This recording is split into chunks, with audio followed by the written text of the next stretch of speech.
Welcome to my channel maths Adda hub. आज हम class 9th के फैक्टराइजेशंस ऑफ पॉलिनोमियल चैप्टर 3 के एक्सरसाइज 3A के क्वेश्चन नंबर 24 को सॉल्व करने वाले थे। इसको हम कैसे सॉल्व करेंगे, आइए हम सॉल्व करते हैं। इसको हम क्या करेंगे, पहले सारे टर्म को खोल लेंगे। तो ये कैसे होगा, तो ये हो जाएगा AB(x² प्लस AB(y² माइनस में ये खोलेंगे तो ये हो जाएंगे A²(xy) माइनस में B²(xy)। अब हम करेंगे क्या, तो अब हम करेंगे क्या कि हर टर्म को अच्छे से सेपरेट कर करके लिखेंगे। कैसे, तो इस टर्म को इस टर्म के साथ लिख देंगे और पहले इस टर्म को फिर इस टर्म को लिख लेंगे। कैसे, हम कहना क्या चाह रहे हैं, तो हम कैसे लिखेंगे AB(x² पहले और फिर हम यहाँ से इस टर्म को लिखेंगे तो ये हो जाएगा B²(xy)। फिर हम क्या करेंगे, फिर हम पहले इस टर्म को लिखेंगे तो ये हो जाएगा A²(xy) और फिर बाद में हम इस वाले टर्म को यहाँ लिखेंगे तो ये हो जाएगा AB(y²।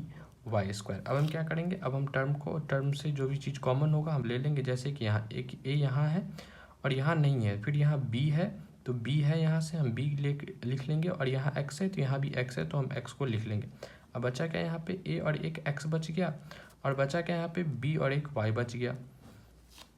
फिर यहाँ है तो इस दोनों टर्म में तो हमने क्या देखा, एक A यहाँ है एक A यहाँ है तो हमने A को कॉमन ले लिया। फिर हमने देखा x यहाँ है तो x यहाँ नहीं है, लेकिन यहाँ y है तो यहाँ y है तो मैंने y को कॉमन ले लिया। अब बचा क्या, मैंने एक a को ले लिया था, एक a तो बच गया, तो a इंटू में x और फिर माइनस में यहाँ b बचा हुआ था, एक y को ले लिया था, एक y यहाँ बचा हुआ था।